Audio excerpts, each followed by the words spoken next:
Assalamualaikum warahmatullahi wabarakatuh. Perkenalkan, nama saya Rizky Ramadhani dengan NIM 191410073. Sebelumnya, terima kasih kepada Ibu dosen pengampu Maria Ulfa M.Com, mata kuliah Enterprise Arsitektur. Di sini saya akan menjelaskan tentang perancangan Enterprise Arsitektur pada PT Gading Putra Samudra menggunakan framework TOGAF ADM. Pokok pembahasan: 1. Latar belakang objek. 2. Tinjauan pustaka. 3. Metode penelitian. 4. Dan hasil dan pembahasan. 5. Kesimpulan. Selanjutnya 1. Latar belakang objek. PT GS didirikan pada tahun 2012. Tujuan dari perusahaan adalah untuk menciptakan nilai baru untuk memenuhi harapan stakeholder. PT GS ini menyediakan layanan sea of sport dengan kapal yang sudah sesuai persyaratan untuk perusahaan oli dan gas, kontraktor, pengeboran, surveyor, dan subsea companies. Kemudian keuangan dan membantu proses bisnis dalam perusahaan yang diperlukan untuk melakukan pendanaan dan juga pada divisi processing. Belum adanya aplikasi yang mampu melakukan penyimpanan data. Selanjutnya, penelitian ini berfokus pada pembentukan perencanaan pengembangan cetak biru aplikasi sebagai penutupan organisasi untuk melakukan pengembangan IT dengan proses bisnis perusahaan. Tujuannya untuk menutupi kesenjangan yang terjadi dalam proses penurunan kesenjangan tersebut. Maka diperlukan blueprint dan merancang dan mengelola sistem informasi. Karena itu dibutuhkan sesuatu perencanaan enterprise arsitektur yang mampu menyediakan framework yang akan digunakan sebagai acuan dalam pengembangan. Sistem informasi salah satunya adalah TOGAF atau The Open Group Architecture Framework. Yang kedua, tinjauan pustaka. A. Enterprise Arsitektur. Enterprise Arsitektur adalah sebuah master plan yang bertindak sebagai kolaborator dari beberapa aspek, diantaranya aspek perencanaan bisnis seperti tujuan, visi, misi, dan prinsip tata kelola yang baik. B. TOGAF The Open Group Architecture Framework atau TOGAF. TOGAF adalah suatu framework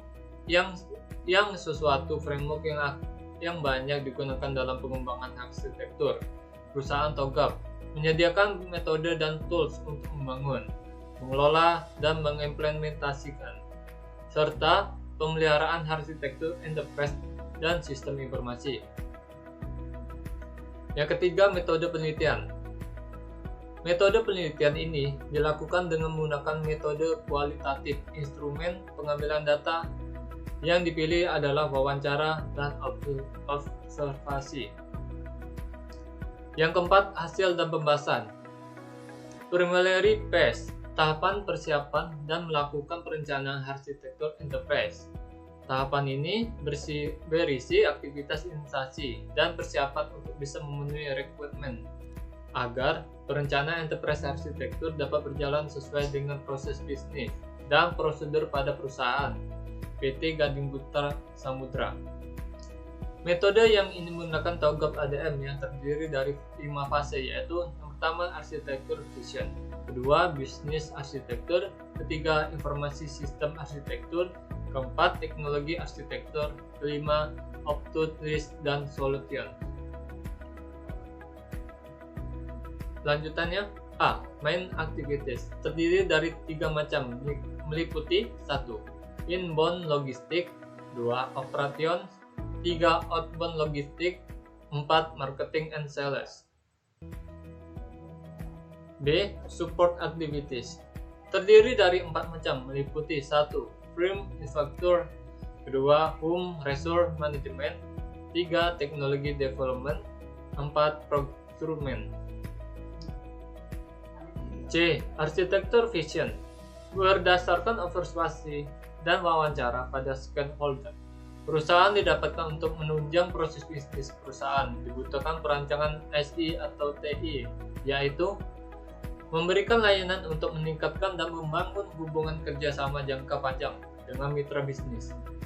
Merancang blueprint arsitektur enterprise sebagai acuan untuk perusahaan dan membantu proses bisnisnya. Selanjutnya, membangun sistem data yang terintegrasi pada setiap bagian divisi di dalam perusahaan. Selanjutnya, membangun sistem sharing data antara divisi untuk mempermudah divisi dan mengirimkan data.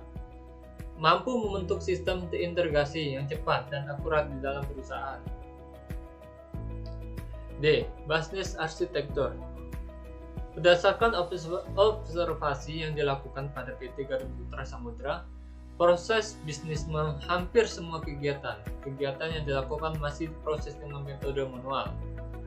Aktiviti dan support aktiviti penggambaran workflow-nya dapat diidentifikasikan proses bisnis secara keseluruhan dengan menggunakan risk picture sebagai berikut ini. Yang pertama, gambar work process, contohnya sebagai berikut. Kedua, gambar flow finance. Yang ketiga, gambar flow actuating. Ya, dapat saya simpulkan. 1. Dengan menggunakan TOGAF ADM untuk membuat enterprise arsitektur pada perusahaan PT Garuda Putra Samudra dapat menghasilkan perancangan sistem yang sesuai dengan visi dan misi perusahaan dan dapat diimplementasikan pada kasus lain yang memiliki kasus yang sama.